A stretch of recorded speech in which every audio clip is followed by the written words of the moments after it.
Bonjour à tous, je vais tenter maintenant de faire un nouveau concept avec une émission qui est complètement différente de celle que j'ai fait jusqu'à présent, qui est faite de plusieurs séquences et puis on va voir si ça vous plaît et ce que ça va donner.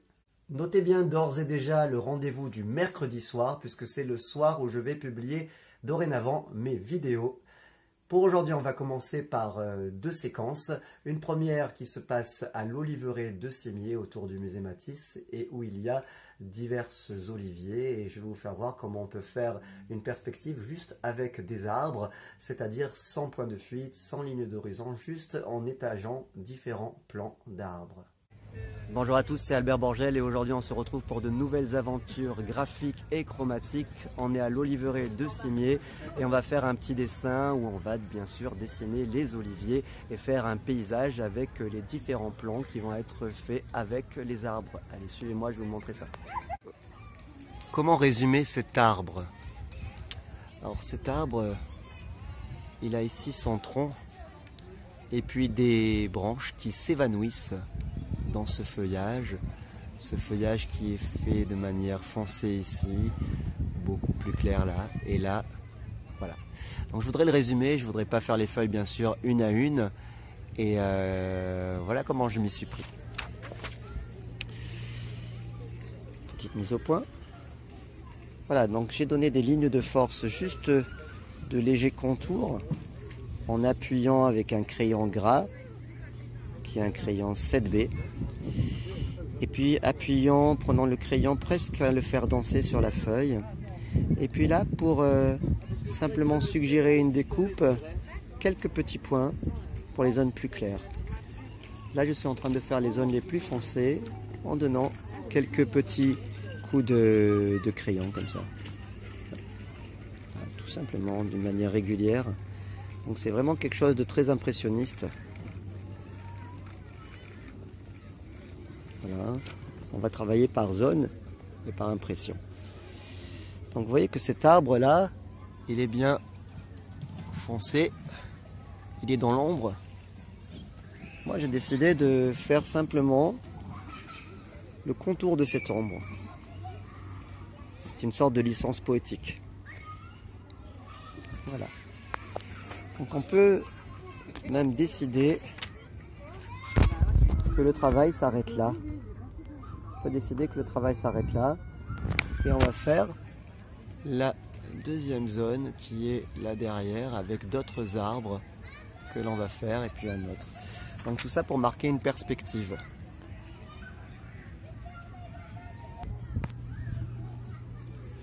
Pour marquer une perspective, on va commencer à faire le deuxième arbre. Toujours avec ce trait de 7B qui s'évanouit. Tac, on prend là, il s'évanouit, il s'évanouit, ça part comme ça, hop. Et là il y a un creux dans le bois. Et là il y a des personnes que je vais juste suggérer qui sont assises et qui vont me permettre d'avoir une échelle.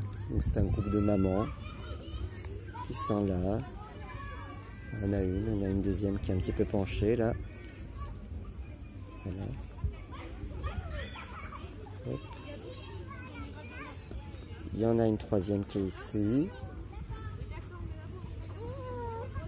avec un petit enfant qui est là, une petite fille, un autre enfant qui est ici, là, et un troisième qui est ici, sur une petite moto. Une petite moto de bébé. Et puis il y a ici leurs serviettes où elles sont assises. Et puis là, une poussette qui est là. Hop, hop. Avec ici les petites roues. Et là, tout ce qu'il fait. Voilà, donc ce petit croquis va nous permettre d'avoir l'échelle. Et ensuite, je vais pouvoir montrer comment ça se passe là-bas. Il y a d'autres arbres dans une perspective. Donc ça va être une perspective qui va être faite par les arbres qui vont diminuer de plus en plus. Donc le prochain, c'est tout simplement un petit tronc qui part comme ça, qui part comme ça. Le prochain, c'est aussi un petit tronc, beaucoup plus épais, qui est là. Puis il y a toutes ces feuilles qui vont venir et qui vont hop, se superposer devant, derrière. Donc un petit peu artificiellement, on va mettre des masses foncées qui vont permettre le découpage des différents plans. Voilà. Donc maintenant, je vais repartir sur mon paysage et en face du premier arbre, je vais mettre un deuxième arbre. Donc ici, je vais mettre hop, une petite ligne qui va me permettre de les distinguer. Et je commence à faire mon prochain arbre, dont je ne vois pas les racines, ce coup-ci, qui est un petit peu plus devant que l'autre, et qui monte, toujours avec cette technique de crayon 7B qui va et qui s'évanouit dans la feuille. Juste quelques contours. Hop. Et puis là, toujours la même chose, je fais ressortir quelques branches. Alors les branches, elles s'interrompent. Il n'y en a pas ici. Là, il y a des branches un peu plus maîtresses qui sont là. Et surtout, l'erreur consiste à faire de la totalité de la branche. Il faut voilà, se dire que l'œil, il va remarquablement faire les choses. Donc j'ai commencé par faire les branches maîtresses, des branches un petit peu plus petites, mais surtout penser à les interrompre. Voilà, ce sont des feuilles qui descendent un petit peu comme un sol pleureur. Là, donc, voilà. Et puis là, donc à nouveau, on est dans du foncé. Donc hop.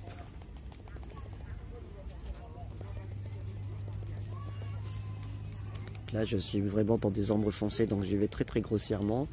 Et puis après, des ombres plus subtiles, certaines pour faire simplement le contour de l'arbre. Voilà, pour faire ce contour d'arbre qui va être là. Hop. Et puis qui va venir jouer avec le tronc. Et voilà. Donc je peux même faire des nuées de lignes sous forme de pointillés qui vont venir se poser. Voilà, je suis plus foncé. Une petite mise au point.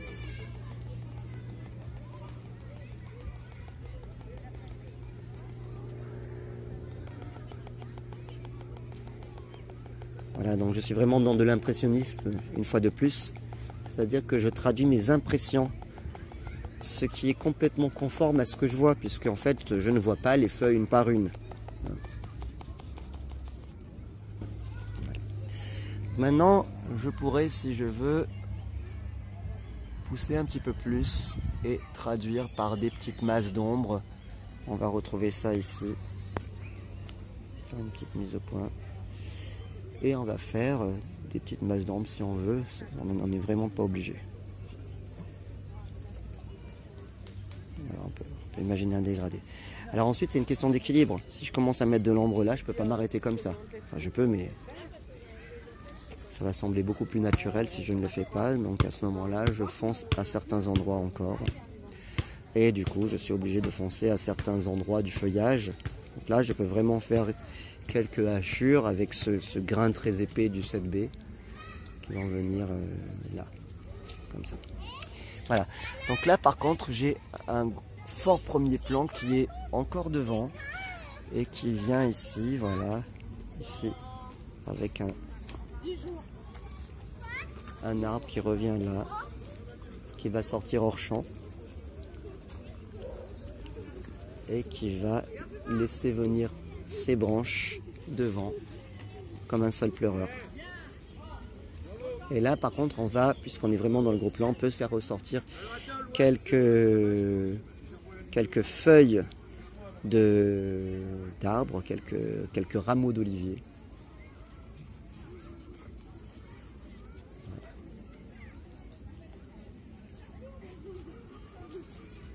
Voilà.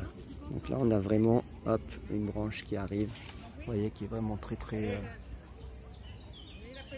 marqué et qui va être rattaché par une autre branche. Donc on va venir la marquer. Là on va partir et puis on va foncer ça. Hop, on est repris par ici. Donc là on travaille vraiment sur notre premier plan. Voilà.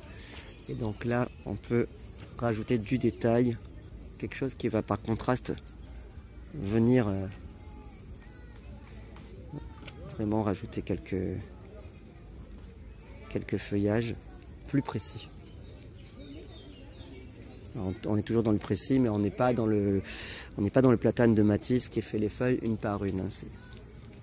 C'est pas possible. On va vraiment être dans quelque chose d'impressionniste. C'est l'impression qui compte. Voilà, donc on a notre ambiance là. Donc à nouveau, je peux mettre un troisième plan avec un arbre qui est là, qui sort, qui va plonger ses racines dans les feuilles. Puis je peux le faire ressortir comme ça. Hop, cet arbre là devant. Voilà. Là, au pied de cet arbre, je peux faire ressortir quelques feuilles. Moi j'aime bien dans Silence ça pousse France 5, comment il fait avec ses feutres là quand il les jette et puis après quand il donne des petits points. Je trouve que ça évoque vraiment, vraiment la nature et c'est un jardinier en plus, donc voilà, je pense qu'il a raison de faire ça. Je sais pas jusqu'à quel point je suis inspiré par Stéphane de Silence ça pousse. Voilà. Donc là sur le bord, on voit qu'il y a des pierres. Je vais les marquer ici.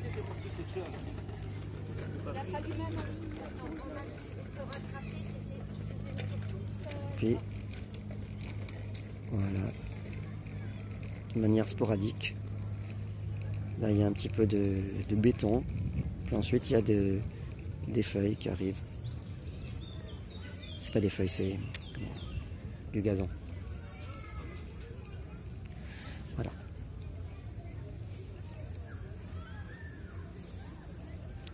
Premier plan. Donc là, c'est plus fin que là, forcément, puisque c'est en face de nous. Et ça va nous permettre de travailler les plans et de donner une impression de profondeur. Voilà, pour ce croquis. Et puis maintenant, je vais vous présenter une peinture que j'ai réalisée en 1994, c'est-à-dire il y a exactement 26 ans.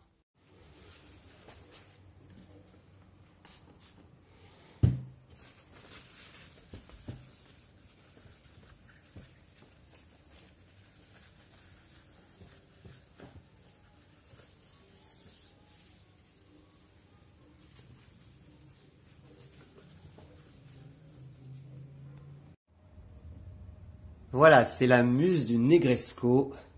Donc le Negresco, c'est un hôtel 5 étoiles à Nice, c'est un palace. Et il est traité d'une manière volontairement floue. Ça s'inspire beaucoup de l'univers de Klimt et de Bill Sienkiewicz, que je lisais beaucoup à l'époque, un auteur de bande dessinée comics des années 90. Un petit peu aussi de l'univers de Frank Miller quelque part. Donc j'aimais traiter les architectures de manière à la fois figurative et floue. On retrouve ici quelques traits de crayon et puis un côté un petit peu impressionniste.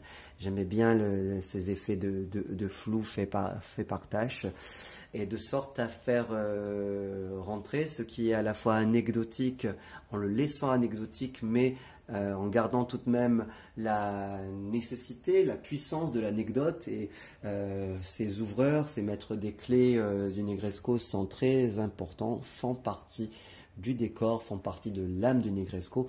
Pour autant, il n'est pas nécessaire d'identifier un personnage. On voit tout de même que c'est un homme, on peut deviner l'âge qu'il a. Ici, je dirais entre une quarantaine et une cinquantaine d'années. Celui-là, je le dirais un peu plus, car il a un peu d'embonpoint.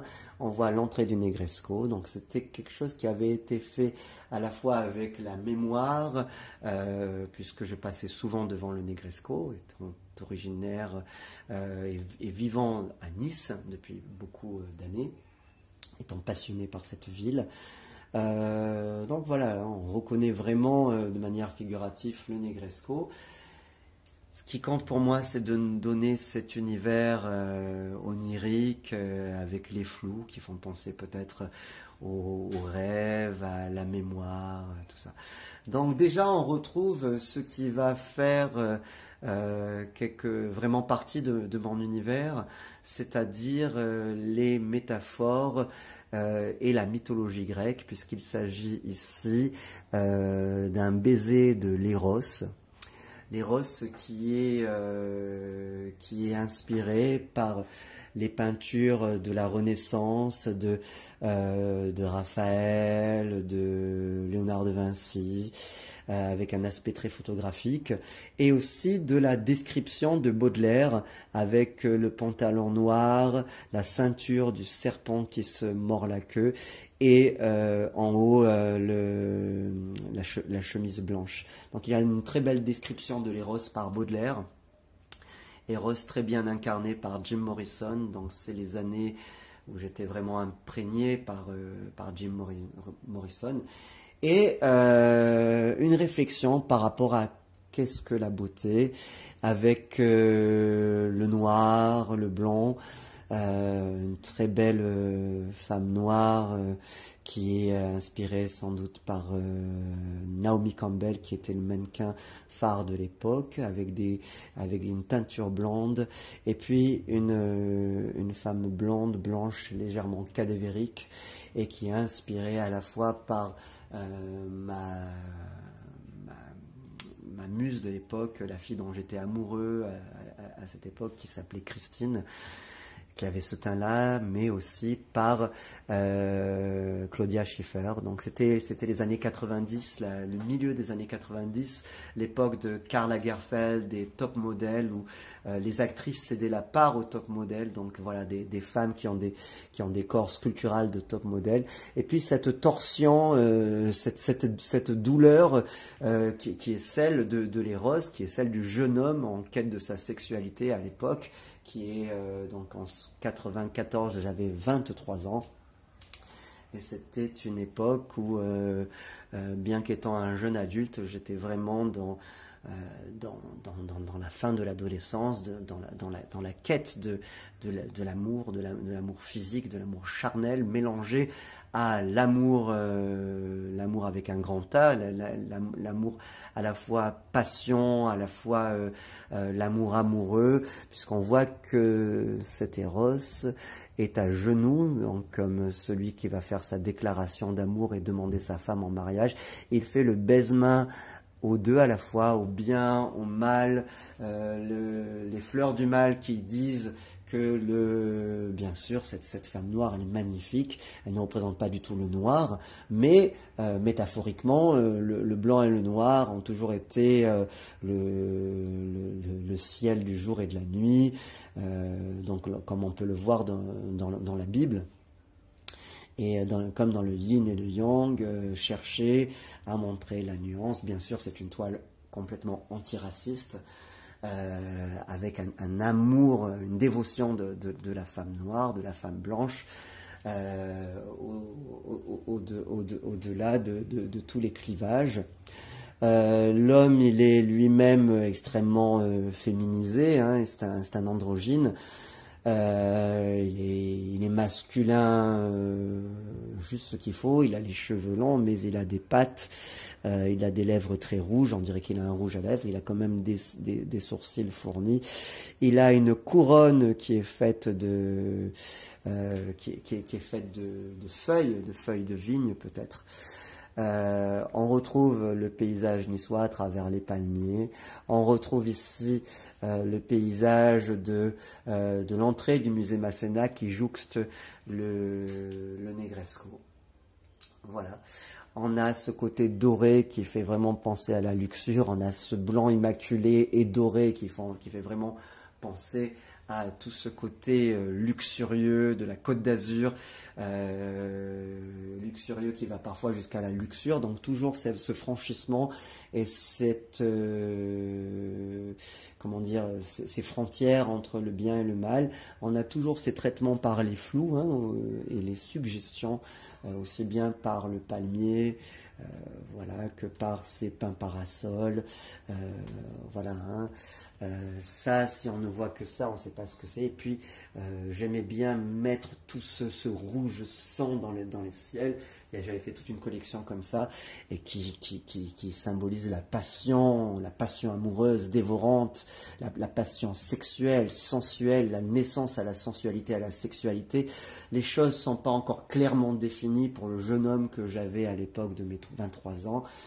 Voilà, mais on trouve déjà tout mon univers en éclosion avec cet Eros qui est très très dionysiaque, hein. C'est pas seulement Eros, c'est aussi Dionysos avec ses femmes. Et puis ces torsions de femmes, on les retrouve dans d'autres peintures de mon époque. J'aimais à la fois montrer les fesses et les seins, ces deux ronds qui donnent écho à ces deux ronds. J'aimais ces femmes limite anorexiques où l'on retrouve comment dire, cet excès montré par les mannequins de l'époque, avec ces mannequins qu'on allait chercher dans les hôpitaux. Et j'avais écrit à l'époque une poésie qui disait « Anorexique, tu m'excites ».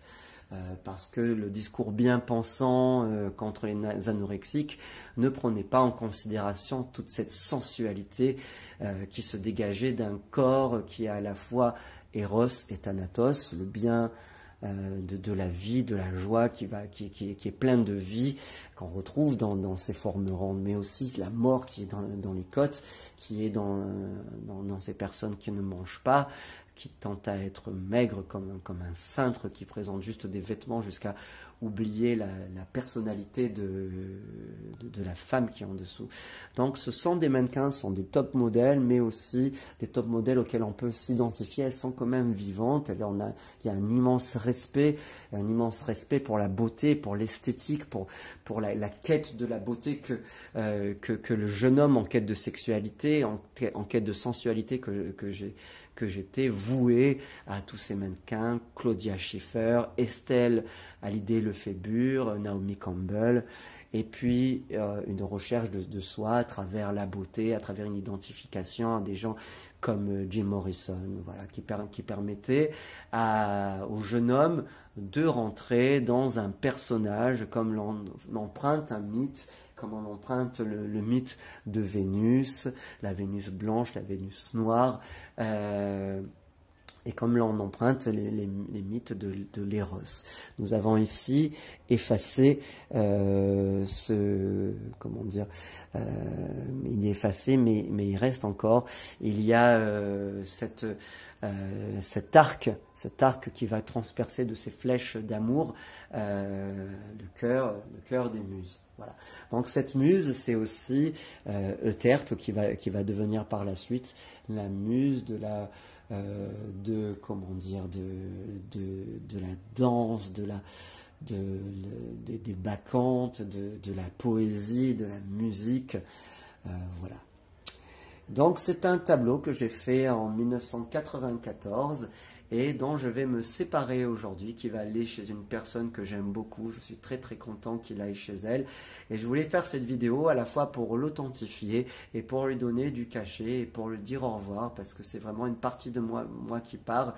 Voilà, jusqu'à présent je ne l'avais pas vendu, j'avais du mal à m'en séparer, ça ne s'était pas fait aussi.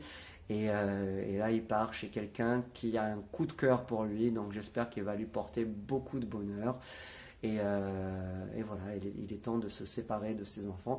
Et je vais finir cette vidéo par des gros plans pour vraiment vous faire découvrir ce que je voyais lorsque je le peignais à l'époque. C'est parti pour les détails. Voilà l'écriture suggérée avec des effacements. Bien sûr, ça fait penser aussi un peu à Raoul Dufy, puisque c'est la tradition niçoise. Voilà des traces de crayon. On imagine, on suggère ce qu'il y a en dessous. Le Negresco. Avec le maître des clés qui est en fait juste une tache. Je pense à Toulouse-Lautrec, là. L'ouverture. Le réverbère. Ses belles fesses bien rebondies. Ses jambes alanguies qui font des pointes de danseuse. Avec cette belle partie sensuelle de l'intérieur du pied. Ses seins, petits, des seins de mannequin, beaux, expressifs, qui pointent vers le haut, avec de gros mamelons. Voilà, on reconnaît un petit peu le visage de Claudia Schiffer.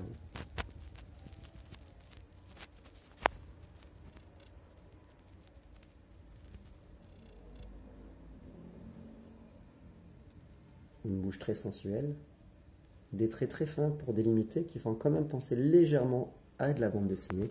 Il y a bien sûr un aspect bande dessinée, hein.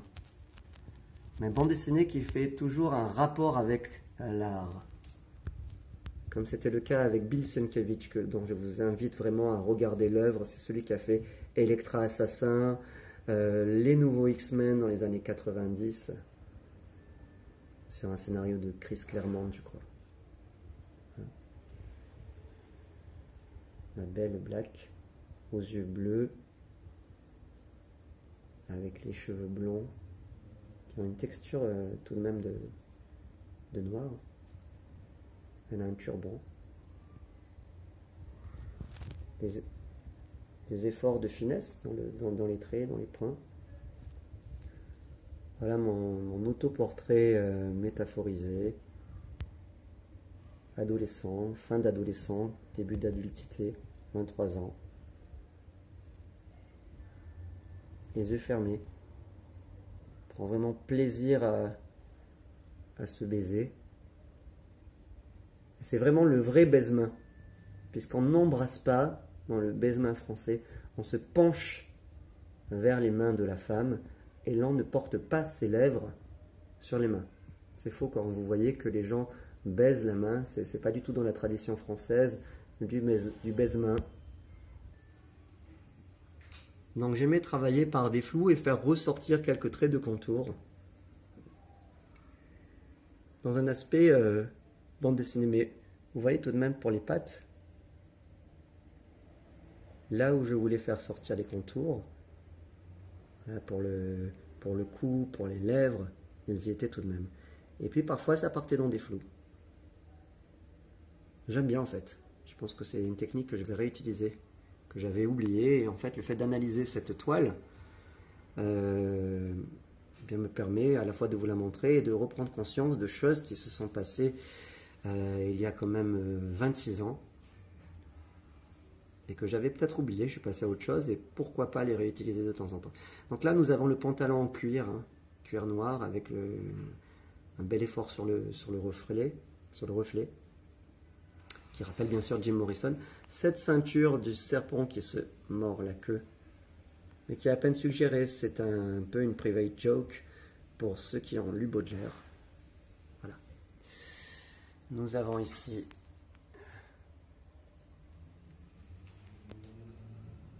le maître des clés du Negresco qui arrive, il est digne, il porte quelque chose, il avance. Nous avons un beau couchant, c'est la fin de la journée, c'est l'heure où le soleil baise la main de la nuit, où le jour baise la main de la nuit également. Donc nos palmiers sont baignés par ce coucher de soleil. Nous avons nos pins parasols, voilà, qui sont là. Et voici donc le titre, La Muse du Negresco, ma signature de l'époque, 6 mars 1994, voilà, des archives. Voilà, j'espère que cette petite visite du tableau vous aura plu. On va pousser le vis jusqu'à aller filmer derrière. Voici donc l'arrière du décor. C'était un encadrement fait par la galerie Ferrero de Nice, qui m'avait pris en dépôt un dessin qu'il avait encadré. J'ai changé le dessin par la suite. Je l'ai authentifié puisqu'il va partir aujourd'hui. Là, je me suis rapproché extrêmement pour vous faire voir le grain du papier Arche. Ce papier Arche m'avait été donné en paye par Nouveau Monde Communication, chez qui je faisais un stage, et qui me prenait de temps en temps un dessin et me payait en tant que stagiaire, qui faisait des extras en gros papier cher. Bien sûr, c'était très rentable pour eux puisqu'ils offraient mes dessins à leurs meilleurs clients de l'époque. C'était en 1994. Voilà, vous pouvez noter d'ores et déjà le mercredi soir comme date de publication de mes nouvelles vidéos. Je vous donnerai donc rendez-vous tous les mercredis soirs. J'espère que cette vidéo vous aura plu. Et je vous invite à laisser un petit pouce bleu, à vous abonner, à activer la cloche, à laisser des commentaires. Je vous dis à très vite pour de nouvelles aventures graphiques et chromatiques.